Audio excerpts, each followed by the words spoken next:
group photo with hotel staff. She loves going to the gym every day. Even while we were in the Dominican, she made it a point to get up every morning to go to the gym and run on the beach. Maria and Stephanie traveling separately. At some point during her flight, the 41-year-old mother of two fell ill.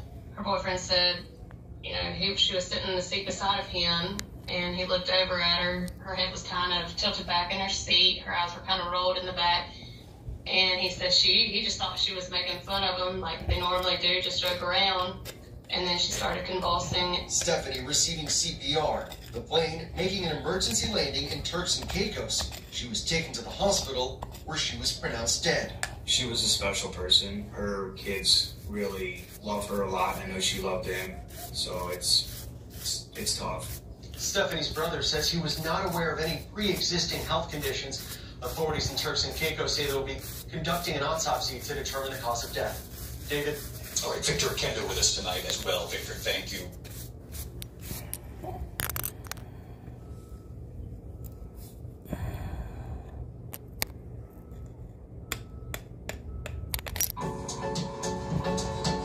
No matter what you want to undertake, our team of SME specialists is here to offer you advice and banking solutions adapted to your business reality.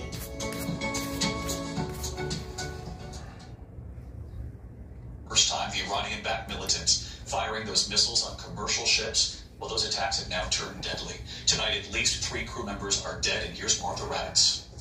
Tonight, for the first time after months of missile attacks on cargo ships, the Iranian-backed Houthis have left crew members dead, killing 3 on board this cargo ship and critically injuring 3 others in the Gulf of Aden.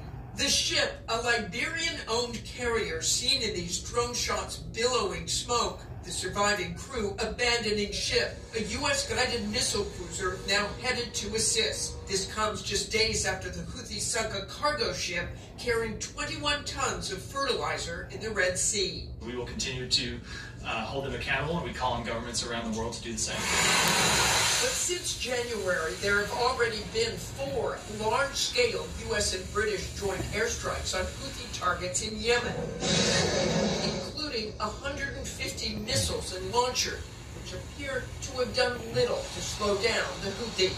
The Houthi missile attacks aimed at commercial vessels and U.S. Navy ships have happened almost daily at one of the world's busiest and most important shipping routes. For now, this is the only plan the U.S. has to go after those Houthi missiles, but they don't appear to be running out of missiles anytime soon. David? Martha Raddatz with us here tonight. Martha, thank you.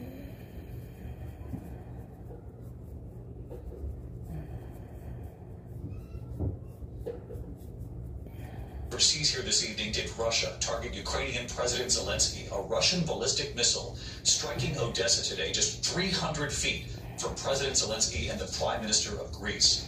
Tonight, Ukraine and Russia are now saying about this. Here's ABC's James Longman. Tonight, one of the closest calls yet for Ukrainian President Volodymyr Zelensky. A Russian missile narrowly missing him and the Greek Prime Minister during a visit to the port city of Odessa. That strike leading to immediate concern. Zelensky was targeted. The missile landing just 300 feet away from both leaders. Neither was hurt.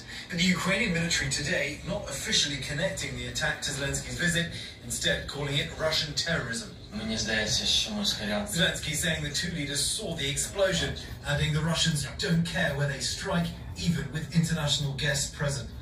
The Kremlin claims they targeted a hangar housing Ukrainian naval drones.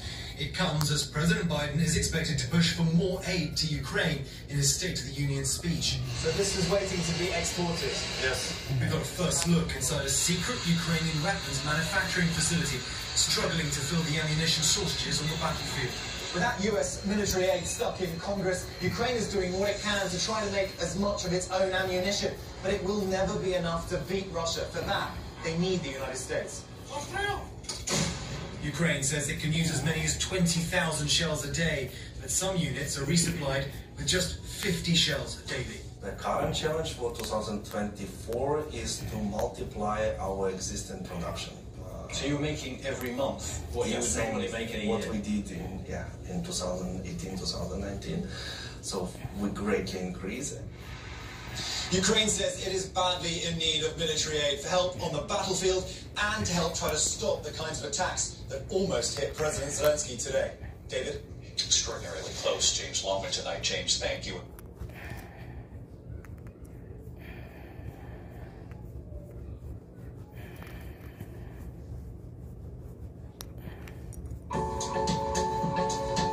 No matter what you want to undertake, our team of SME specialists is here to offer you advice and banking solutions adapted to your business reality.